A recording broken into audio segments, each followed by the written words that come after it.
Jai Jinendra. Let's start with the Nokar mantra. Namo Arihantanam, Namo Siddhanam, Namo Ayaryanam, Namo Uvajayanam, Namo Lue Savasarunam, Eso Panchanamokaro, Salva Pava Panasano, Mangalancha Sarvesim, Paramam Have Mangalam. So today we are going to continue to demystify death. Last week we talked about when your body dies. But this week I'd like to talk about when someone else's body dies. The first thing to do is to realize that only their body is dead. Their soul will live forever and cannot be destroyed. So that should give you a lot of comfort. And perhaps that will be the catalyst for you to start believing you're a soul. It's normal, and it's a catalyst for quite a few people to have that kind of moment of clarity when someone close to them dies. Hi, come on in.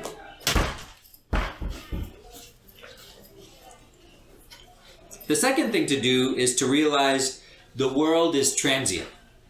The only constant you have in this chaos, the only island of sanity that you can hang on to is your own soul. Everything else is going to change and disappear, including your body. You cannot rely on anybody else. So last week we talked about when your body dies. This week we're talking about when someone else's body dies. The third thing to do is to remember the story of Gautam Swami. Who remembers the story of Gautam Swami? About Mahavir, Bhagavan and Gautam Swami. Yes. When Mahavir attained Nirvana, Gautam Swami went into deep sorrow. Right. So, but from in deep sorrow, then he focused on inner, so from outside to inside. Right. That's how he got Keval Gyan. And what is the realization that Gautam Swami had? What is the epiphany that he had? Yeah, so this everything is transitory and right. Nothing is going to stay. So right. Why am I doing this? Exactly, yes. So I think the Gautam Swami's example is very good. Actually, he had so much bhakti. All the sishyas he had achieved Keval Gyan and not him. Because he was so much attached to it, Mahavir. Right. And that's the reason. Hey, come on in. And Mahavir knew it that he would not be able to handle it. Right. So he sent him away, where he knew that his time is coming up. So he sent him away, and he took the Nirvana. And then Gautam Swami came back, and he was in so much deep sorrow. That I was so much attached, and Mahavir Swami did not care for me. Why did he send me away? He right. knew. So then he realized that our soul has come alone. It's going to go alone, and that is one of the bhavanas, right? And doing this over and over again, he felt that no, if Mahavir Swami did not care for me, because that's the way it should be. Right. Why am I so much behind? And that time he realized, and then he came out of that shock, and that time he achieved the Keval Gyan. Right. So remember, Gautam Swami spent 30 years with Mahavir Swami, and Mahavir Swami was the one that saved his soul and opened his eyes to the truth. And when he realized that Mahavir Swami had died and not told him, he realized Mahavir Swami knew he was going to die. And this guy's whole deal is to not lie, right? And not lie by omission, right? So why would you not tell your best friend that you were going to die? That's a lie by omission, right? Well, he wouldn't lie to me, right? So what's really going on? And that's when the penny dropped, right? And that's when he had that moment of realization that he had been too attached to Mahavir Swami. So very good. So unfortunately, there's nobody in my life, there's probably nobody in your life that you're attached to as much as Gautam Swami was attached to Mahavir Swami, because they spent 30 years together, and Mahavir Swami saved Gautam Swami's soul. So it's useful to remember that in our life, that if he could overcome that, then we can overcome losing the body of somebody close to us. So Jains believe that mourning for the dead should be brief, and you shouldn't display excessive grief because, of course, it's only their body that dies. And therefore, we should try to maintain equanimity in the face of death because it's just another transition that we go through, that our soul goes through. So questions or comments about that? We started off with the first thing you should do when somebody's body dies is to realize that it's just their body. The second thing is to realize that the world is transient. And the third thing is to remember the story of Gautam Swami. Questions or comments about that?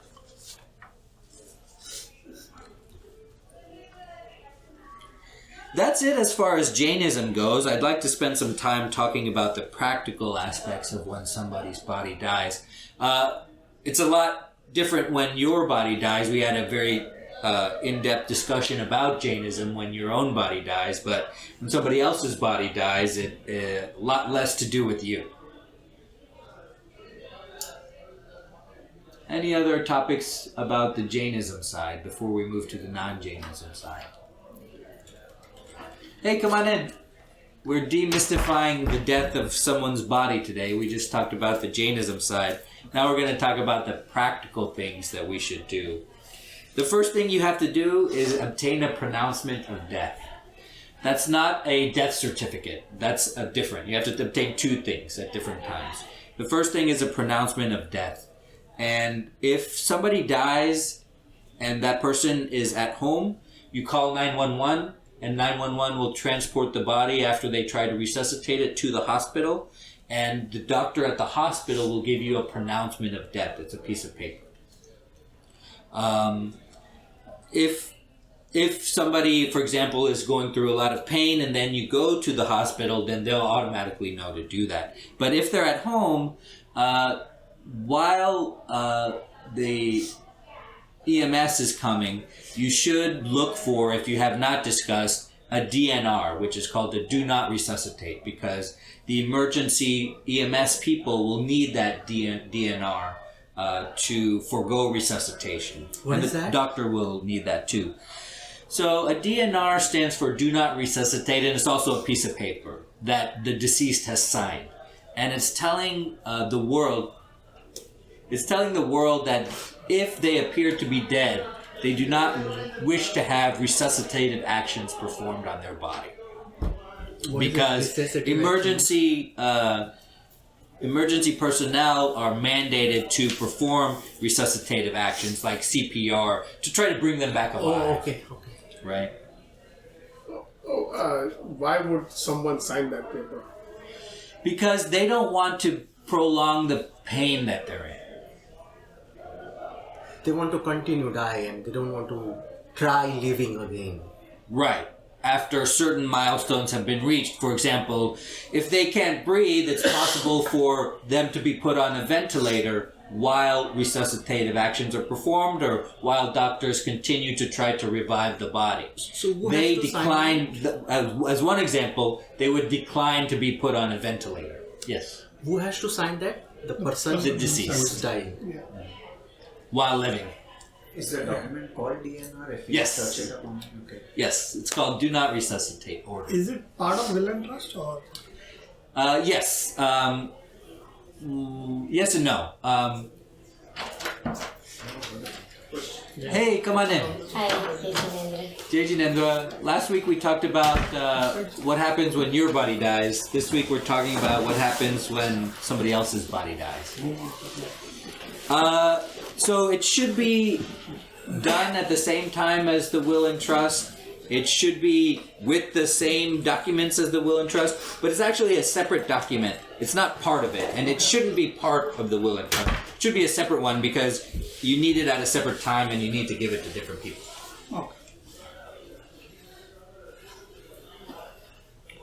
Okay, don't try to move any dead bodies yourself. I'm pretty sure it's against the law. So if the body dies at home, then have an ambulance come and take the body to the hospital. And once you're at the hospital, the funeral people or the hospital have to transfer the body to the funeral home or the crematorium. You're not allowed to move any dead bodies yourself. Okay, so at this point you're going to have to make a decision about brain and organ donation. Hopefully you've talked to the person about that. If not, then it's probably up to you to make the decision. Sometimes the brain and organ donation will conflict with the DNR because they have to, for example, keep the heart beating, which is resuscitative actions, right? So the DNR should include language that says, well, if I'm a brain or organ donor, then you're allowed to keep those things alive while they're taking it, before they take it out of my body. As far as from a Jainism perspective, it's something that you might consider, has no bearing on anything one way or the other. Remember that the brain is not considered part of the body for this type of thing. If you want to donate your brain to science, it has to be done separately. When people say donate my organs, they're typically not talking about the brain. So if you want that done, it has to be done separately.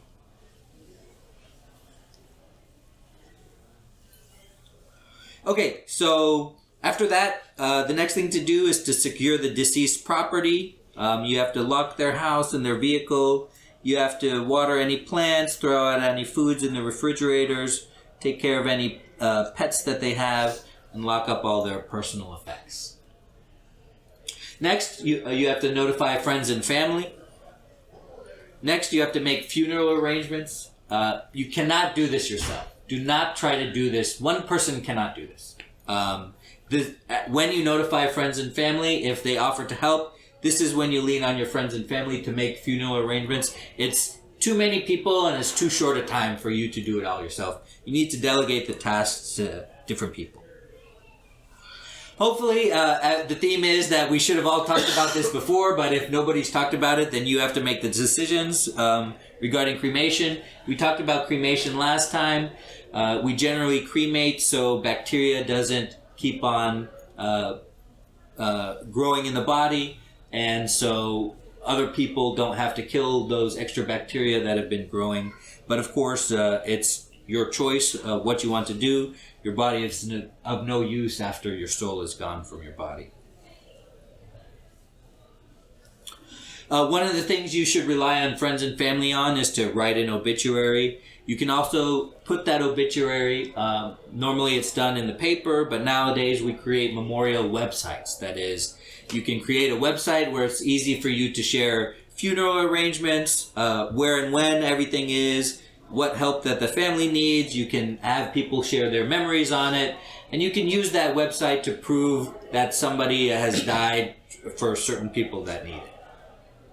So that's generally what people do these days. So questions or comments about that? You're all looking very sad. It's not a very sad time. It's a very happy time. We should be celebrating people's soul moving on to another life. Questions or comments? Just a comment, since organ donor was talked about. I mean, should someone perish in an accident, actually when you go to, prior to that, when you go to renew your driver's license, there is an option to select about organ donor, and I think they have a red heart sign on your license. So at least someone knows that, hey, they are organ donors if they get a hold of the license, the driving license. Right. And if somebody talks to you about that, it's not a matter of putting pressure on you, but it's just a matter of that the decision needs to be made quickly, within a couple of hours after the pronouncement of death. Hey, come on in. Hey, how you doing? Last week we talked about when your body dies. This week we're talking about when someone else's body dies. We're demystifying death, and we're talking about it frankly and openly. We talked about the Jainism perspective. We talked about the first thing you need to do is realize that it's only their body, it's not their soul. We talked about the second thing you need to do is realize that the entire world is transient, and the only thing you can rely upon in this island of chaos that you find yourself in is your own soul. And the third thing to do is remember the story of Gautam Swami and Mahavir. That was it as far as the Jainism side. Now we're talking about the practical things you do when somebody dies. Okay, so after you've done that, after you've done organ donation, securing the property, the hospital, making those kind of decisions. Hey, how you doing? Good. Next, it's time to obtain the death certificate. You should obtain probably about 10 copies of the death certificate. This is different from the pronouncement of death we talked about. The pronouncement of death is a piece of paper that the doctor issues. The death certificate is a piece of paper that the state issues. You should probably get about 10. You're going to need to send copies to different people. Get 10 physical paper copies. Whenever you can, send out a soft copy. If that doesn't work, send out a photocopy. And at the very last, send out an actual original copy of the death certificate, because you don't have that many of those, and then you'll have to get them later. Yes? Who issued? Well, like, how do you get the death certificate? I have no idea. It's the Texas Department of Health and Services. So once the doctor or you have communicated the pronouncement of death to the state, they will issue the death certificate. And that's why it comes later. That's why there needs to be 2 documents, because the pronouncement of death needs to be done really fast, but the death certificate comes, because of the bureaucracy, it has to come later. I would say that you should get more than 10 for sure. More than 10? I Okay. would say you probably get at least 20, and depending on the wealth of the person, you may need 50. Because every life insurance needs an original one, every bank account needs an original one, every IRA needs an original one. They'll accept one pending an original delivery. And it's very hard because the death certificate is usually sent to the funeral home. So they collect it for you. So they apply for it, they collect it, and that's where it gets captured. So it takes a few weeks after it happens to get there. And I would say that it's very hard to order additional one later on. Yeah, So might you as well can get just it. order it up front. So there's no limit, I suppose. There's a fee for every sheet that they print, like the state fee. All right, no need for everybody to look so sad, okay? You guys are looking down, okay? This is not a sad time. We're trying to demystify death. We talk about it frankly and openly, and we support each other through this process. The next thing to do is to contact that person's employer, inquire about any life insurance policy or any benefits that they had. The next thing to do is to contact the Jane Center. The Jane Center is here for you and will always be here for you when the body of somebody close to you dies. The next person to contact is any organizations with the person belonged to. So this section is about who we're notifying. All right. So we're notifying the Social Security Administration. There may be benefits that are due to the person or to the next of kin. As Nick mentioned, we're contacting financial institutions wherever that individual had accounts. You typically need to set up a separate bank account for the estate and transfer any of the funds there, because if you think about it, that person, let's say, had a checking account. Well, you can't write checks from that checking account to pay the mortgage or to pay the electricity, because you need the signature of that person. So what you do is you set up a separate bank account and all the funds go in there, and the administrator of that bank account, who might be you, is probably you, gets to write checks for the estate and gets to keep those things going while they're handling the affairs. So you typically need a separate bank account. Next, you contact insurance companies. Next, you contact credit bureaus. Our credit bureaus are Equifax, Experian, and TransUnion. And a lot of this stuff is to prevent identity theft, because identity thieves purposely target the recently deceased because they have open credit cards, open driver's license, open passport, open things like that for them to steal and to sell or to use or to whatever identity thieves do, and to vote or whatever. So next you contact the credit card companies and the utility companies, depending on the housing situation. You also have to contact the post office. You have to leave a forwarding address for the mail.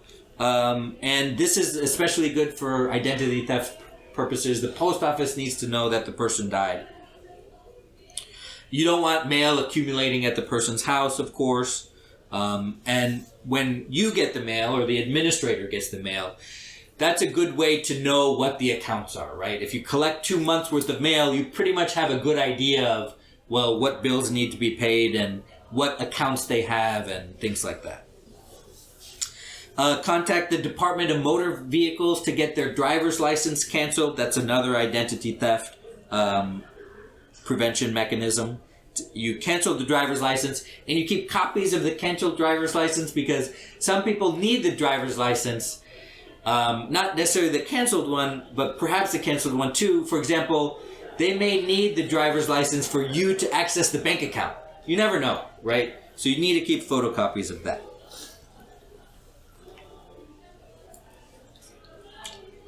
So that's it as far as notifications. Questions or comments about that? Update voter registration. You need to contact the county directly to figure out how to remove the deceased from the voter registration polls. So that's another target of identity thieves. Questions or comments about that? Notifications of the deceased. If you have parents, I highly urge you guys to become authorized signatory, or each form has a different type of requirement, but it will allow you to access or talk to a representative in lieu of this. Otherwise, they're going to ask, "Are you the trustee?" They're going to ask you about estate stuff. So, you won't be able to even pay a bill in sight. So, Yeah. Right, so it's an authentication question. Your name is on the account, so you're allowed to access information about the account, so you can just know what's going on. but you got to be added to every account. So now may be a good time to bring up, they have, like we mentioned, the 5 Wishes document earlier. You can get online or at any bookstore a book that just has all of these blanks that you have to fill in that you can talk with your parents about. And it'll say, I have these bank accounts and the account number is this and the passwords are these, and you can just, it kind of forces you to have these difficult conversations. Any experience with India? So my parents are the Indian nationals, right? So again, they always tell me to get Aadhaar card in India. I have PAN card and I have ration card, and I guess I still have the driving license from there. Still valid till I think 2027. And then you're going to go back and renew it? It comes at home. No, but in India you can renew it that's without going there. I think not anymore. Not anymore. Oh, Yeah, wow. because I have the paper copy. I still have that booklet. But how do I get Aadhaar card? You have You have to be go there. because Apply. It's required by biometrics. Yeah, And you need to have a address because Aadhaar He card. has a PAN. He has a PAN, so he'll be able to get it. No, but PAN Aadhaar number. card needs an address. So I need to be on a utility or something. Or the Yeah. bank statement No. is also. Oh, on a bank. No. Bank statement. Yeah, bank statement. Your parents' address can be used. That's all. Yes. Oh, really? But you have to be there in person. Go to the Aadhaar center and get your biometrics captured. And But doesn't matter. I'm US national. No. You don't have that. Aadhaar card. Aadhaar card is not a citizenship document of Oh, India. okay. And it's pretty quick. Yeah. Make an appointment. Outside of this class, if you text me, Yeah, I'll okay. text you the right angle. Okay. If I'm going this time, I think I should get it So done. I got a guy specifically for that. Oh, perfect. Send it Because if you go to that center stuff, You have a guy just for driving license? You gotta use an agent. Yeah, I got the D guy. But it's fine. Other questions or comments? I have a question. If someone dies in US, if the body needs to be sent to India, what is the process for that? I don't know. Anybody have any idea? I have a big embassy. You need to contact the embassy, make the arrangements in the sense to fly. Contact the airline. Airline has to agree, and it's a lot of administrative. So they're Not easy at all. I think it's Very 100. no, it's So not the 100,000. process is complex. It's not 100,000. So we use Indian crew for ships, And I had a friend call me saying that one of the crew guys passed away on a ship that was here in the U.S. So they took the body off, the Coast Guard took the body off, they took it to the hospital, they issued, a death notice. And then they moved the body to a funeral home, which then did the transport to India, which the embassy got involved and they did it. In India, there are lots of people that have set up funds to repatriate the body, to go do that. And I think the cost was around 10 grand. Are you talking about air or ship? Air. Yeah. There's no ship. So, like in that case, there was a Siemens fund. So that Siemens fund paid for the repatriation, but they had an insurance policy that paid off that fund. Insurance policy in US? So the company he worked for had Oh, an okay. insurance policy In for US, him, okay. right? And so they paid off. Let's talk about your digital footprint. These the deceased probably had a very big digital footprint. Okay, so Facebook account, social media account, online photos are very important. What to do with those?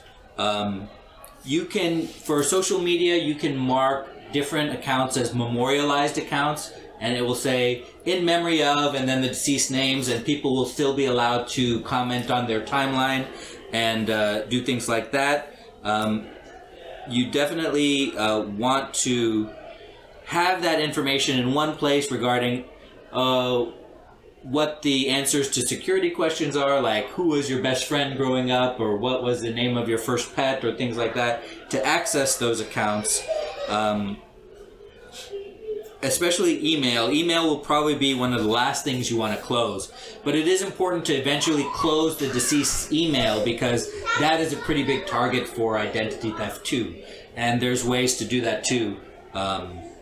It's very easy to find online. So that is something new that we'll have to take care of, but it's something very important as people's digital footprints become perhaps greater than their physical footprints. Okay. So that's all notification, right? So now let's talk about settling the affairs of the deceased, mostly financial. So as we talked about before, when the person dies, the first thing you look for is the DNR. But after a little while, perhaps even after the funeral, all those documents should be together. For example, the will. The will have different people have different kinds of wills, so you'll have to read it to figure out what's going on. You'll want to have a record of accounts. You'll want to have a record of debts.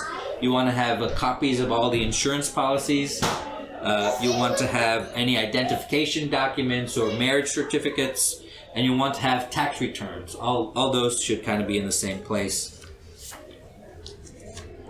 Those are the important documents that you need to locate after somebody dies.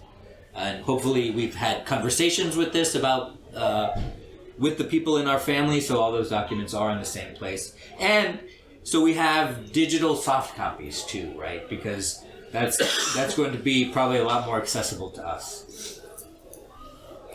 Okay, then the person's estate goes into what's called probate. That is, it goes into probate whether you do or do not have a will. If you have a will, it's much easier to get through the probate process. If you have a will, what happens is you go into court and you tell the judge, here's who I am, here's who the will is, here's who's named in the will, probably that's you as the administrator of the estate. I'm the administrator of the estate. I swear that I'm going to take care of the estate. And then you leave. And then the judge kind of maybe checks in with you a couple times, or maybe you do a little bit of reporting. And then when it's done, you go back to the judge and you say, it's done, here's what happened, here's what I did, and that's it. So it's a lot easier if there's a will and there's an administrator. It's a lot harder to do this process called probate if there's not a will. Then what happens is the judge gets more involved. They'll say, well, now I have to decide who's the closest, or who should be the administrator. Now I have to decide what they have to do, or what powers that they have. Now I have to decide if somebody else comes along, then how we're going to resolve that conflict. It's very messy. And so definitely one of the conversations we should have, even if it's, my children get everything equally, which is what a lot of people have. Or my spouse gets everything, and if my spouse is dead, then my children get everything equally. That's fine. You still have to have a will for that. Okay? Even if it's that simple, you still have to have the will, because the will tell you what the administrator or the personal representative can do. And that's the most important part. Okay? The most important part isn't who gets what. The most important part is this person has the explicit authority to do this. Because when you call the bank account, right, you're going to say, I am the representative. And they're going to say, well, how do we know you have this power? Here's the will. Here's my name. I have the authority to close bank accounts. You know, and it's this big long thing. It's like 2 pages of what you can do, right? And the bottom one is, and he's allowed to do anything else. And that's maybe what you'll need most importantly, right? And so that's why it's important to have a will, even if who gets what is very simple. It's still important to have a will. Is will applicable internationally? I would think so, yes. So if I have a will in India, will it apply to US or vice versa? I would think so. So each one has its own jurisdictional requirement. So like in India, you need it on stamp paper. Here, you may need it notarized, you know, from there. But I don't think the will in India will work here. It's something where to happen. It needs to be by the US. So if you are in Texas, the Texas state law has. So I need to have two will. One I should have it in India, one I should have it in reference it. What they suggested, you can reference it. So in the India will, you can add the reference to the US will, and in the US will, you add the reference to India. Okay. So that way, both are linked, but you need 2 different documents. 2 different. One thing I would tell you guys is that, you know, whenever we fill out a 401k or, you know, bank account and all that, every one of those forms has a beneficiary. Correct. Yeah, Yes. nominee. You know, and it's not only a beneficiary, you can have multiple, you can have and or, you can like, it's really like a lot of times we just kind of leave it blank or push it through because we're, you know, starting a new company, a new job or whatever. It's really important that matches out, because if it's blank, that's another probate issue. Right. You know? I think in India also, I think probably Nomination. people may have bank account for the house. If you are living here, probably that this will be the most important thing. And in India or here, I think you should have a primary beneficiary, primary contingent beneficiary, or secondary when primary goes away. So I think this should apply to every bank account, every investment account, annuity, India and America. That would go in before the will is required, right? If there is a contingent beneficiary, then you don't need will level of authorization. That's right. It makes it easier. You don't need the authority that's written in the will, because it will happen based on its own authority. That's right. So next, after you've identified these documents and you understand the probate process, you need to make an inventory of all the assets that the person had. So that includes any bank accounts, their house, their car, any personal property, their furniture and jewelry, anything in the house as well. That list goes to the court. Okay? Remember, it also includes digital assets for any online banking, e-commerce, anything like that. Any crypto that that person has, it also includes that. Part of doing that is tracking down the assets. As I mentioned, the statements that come every month, that will help you track down all the assets. You can also look through any emails or in any filing cabinets that the deceased had. That will help you track down any assets. That's, if you get old enough, you start to forget, like, that job that I had 4 jobs ago, you know, I had a 401k there and I wasn't allowed to roll it over, and so that's sitting there, you know. So it's important to understand that assets could be in a lot of different places. Next, you have, just like we made a list of assets, we have to make a list of liabilities, all the bills the person had, and cancel any services that are not required, depending on the person's home situation, things like that. next, that person most likely had a passport, so you have to figure out how to deal with the passport. You can send the passport to be canceled and destroyed. You can send the passport to be canceled and returned to you if you would like to keep that, or you can do different things with the passport. But definitely the passport office is a separate office that should be notified, just like the driver's license office. So questions or comments about that? A lot of notifications going out. Right. Right. Is all this information available online, like as a FAQ kind of thing? Yes, but it's not all in one place. Okay. Some places have it differently, and some places have are better or worse to find it. But yeah, you can get everything if you do some research online about what to do if somebody dies. You can hear this on podcast. Right. Or you could refer to our discussion. Still seeing a lot of dour faces. It's a big bummer of a topic. It should not be. Because you are a soul, and you will never die. You will live forever. And your families are souls, and they will never die. And they will always live forever. Yeah, I had a comment. So on the organ donation, even though it's a good thing to do, but what we have to be aware of, there is a cost or it's expensive.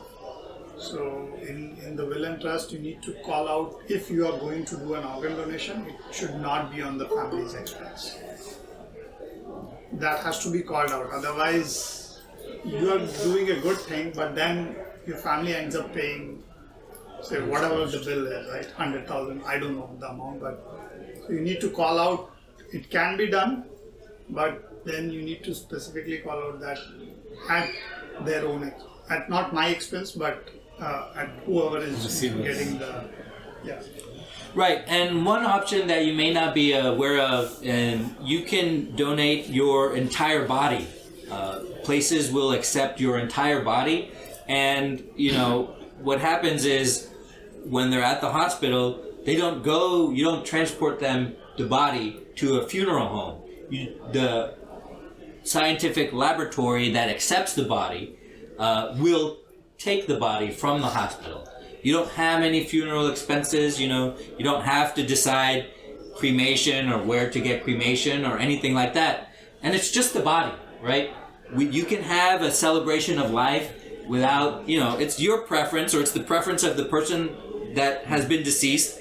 But when you're making this decision for your body, you can decide to do that and decide that, hey, I don't want to put my family through the expense. They can have a celebration of life in my honor. They don't have to look at the body. You know, they don't have to do those things. It may provide some people closure, but, you know, it may provide other people closure just getting together with friends and family, and a body is not required. So that's an option for you too. A question.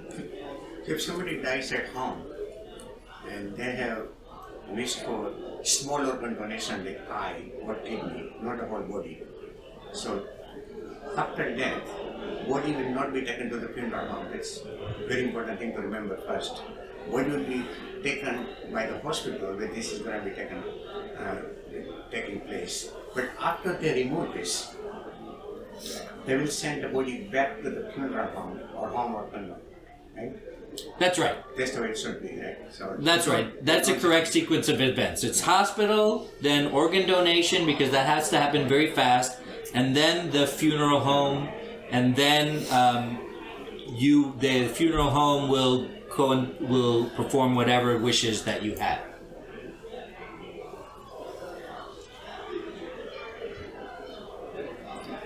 There's another one I wanted to.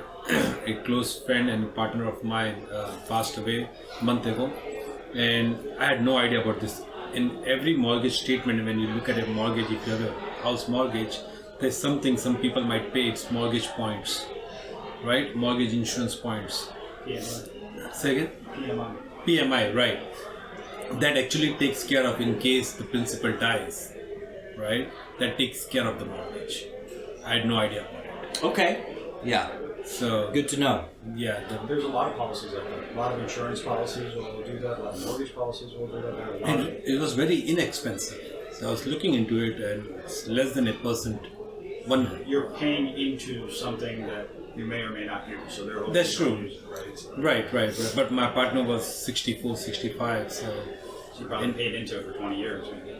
You owned a house for a long period of time. No, he moved recently, maybe in 2010, 2012. So he's still at a 30-year policy. Yeah, so that's... So he paid in 10, 12 years. So, but still, the wife doesn't have to, the widow doesn't have to worry about making mortgage payments. Right.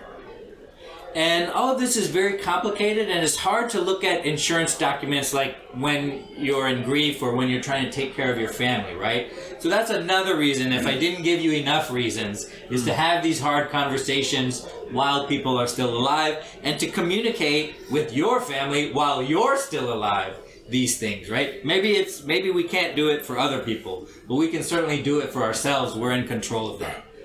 So it's important for your family to understand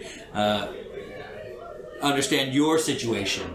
Tim, what help does our temple give us? Yes. Currently, It's okay. what should it? And it's inexpensive and it's protected. What should be? So the temple will perform the Jain pujas for after the deceased dies. And they should be doing a lot more. They should be offering support. We should have a list of resources. We should have a list of Jain-friendly funeral homes or cremation sites. We should have a list of kind of support systems. And we should be celebrating the passing of everybody and the passing of each soul into the next life. Especially of members and family members of members, but we do not.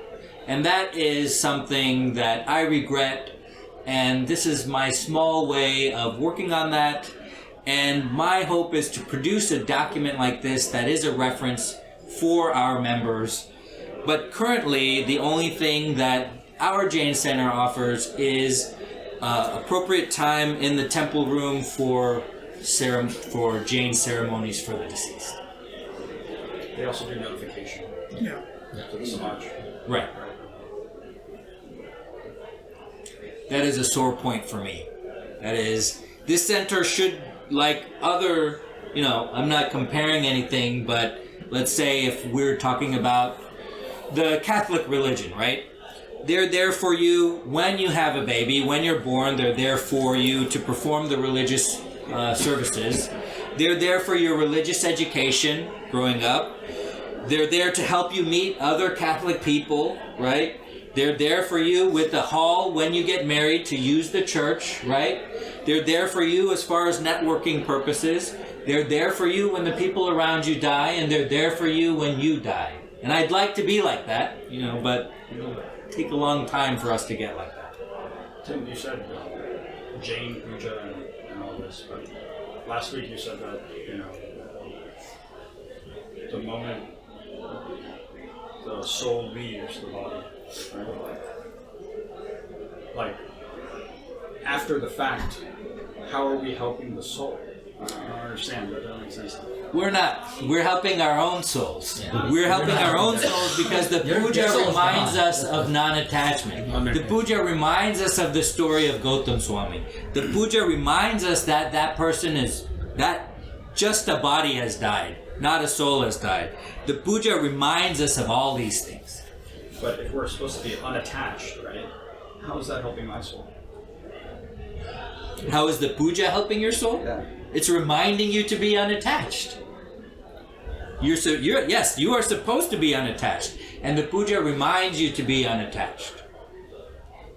But okay, let's talk about puja, and then let's talk about like when you have like even a funeral ceremony or or a prayer ceremony after the fact, right? The way it's described, it's like you're trying to help their soul reach the shanti, right? Or am I saying something out of line here? No, that's absolutely true. Right. Some of the Like, pujas are cast in that framework. I'm sorry, say that again? That's absolutely true. Some of the pujas and the stutis and the stavans are cast in that framework, where we're somehow helping the soul on its way to his next life. I do not think we are.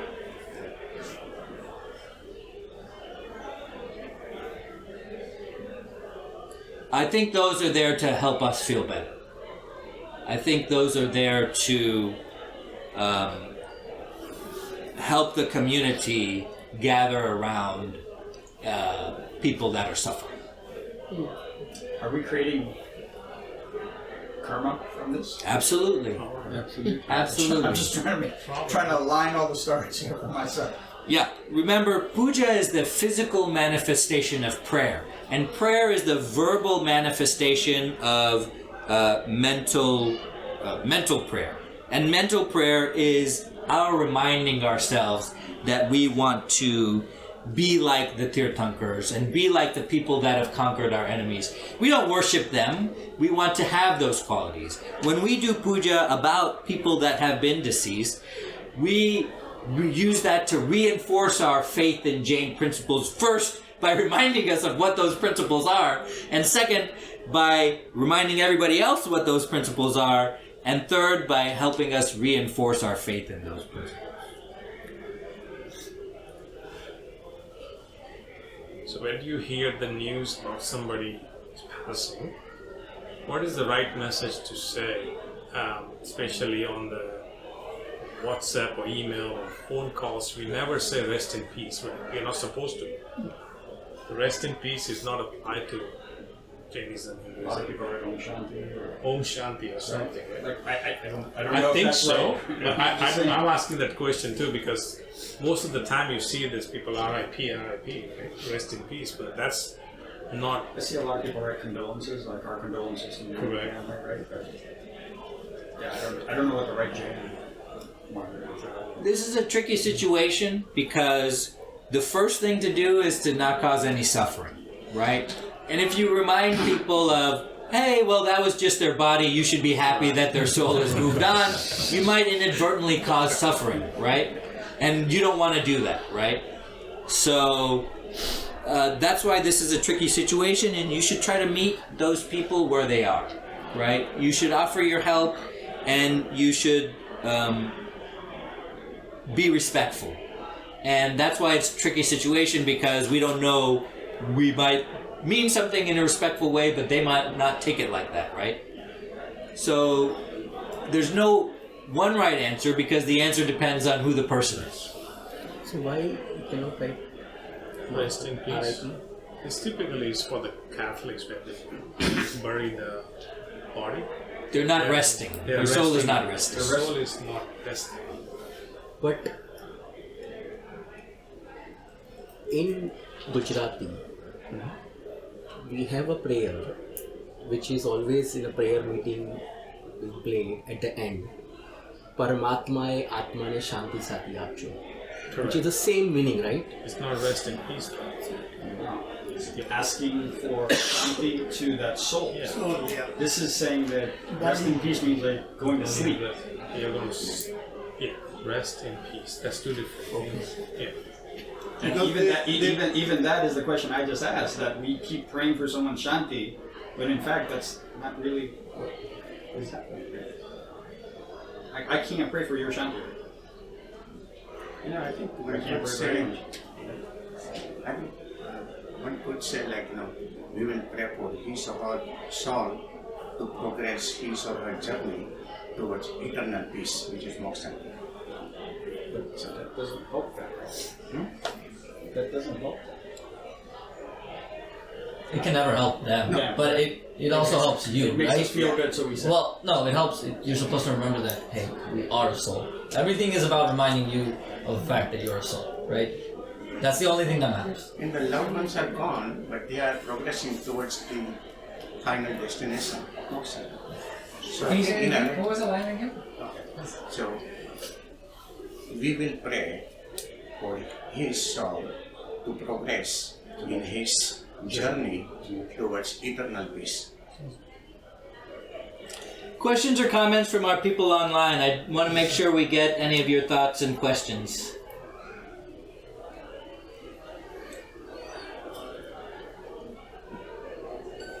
Other questions are... Yes. No question for me. Okay. Other questions about anything we talked about? We talked about when somebody else dies from a Jain perspective. We talked about the first thing to do is to realize their body's dead. Second is that the world is transient. And third, remember the story of Gautam Swami. We talked a lot about notifications, how to notify people, what to do immediately after death. We talked a lot about how to settle their affairs and particular things that need to be done from a legal perspective. And we talked a little bit about what it means and what it means to us. Any other last questions or comments? Is there any topic on organ donation relevance with Jainism? Like Jainism says anything about organ donation? Should we do it? Should we not do it? No, I think it doesn't matter. I think if it might even help you if you decide to be an organ donor, because you will help relieve the suffering of others, and your body is not worth anything after your soul is gone from it. So Jainism has nothing to say about it. The book does not, but I think that it would be beneficial if you were an organ donor. Okay. And you explained it well. It's the body is of no use to you Right. and your soul, so why not relieve the suffering? Right. And if you have to make that decision for somebody else who has not indicated, then maybe that will help you make your decision. Thank you very much for your time with this week. I really appreciate that. Thank you. Thank This you. is very useful information. One more question. Uh-huh. What's next week's topic? Next week's topic, it's not going to be Death 3. There's only 2 classes on death. It's not going to be death. Very good topic. Thank you so much. Thank you. Oh God. It's my first time when we are talking about death. I'm like, Like I am in the right. This is Jainism. Like, yeah, this is Jainism. Thank you very much.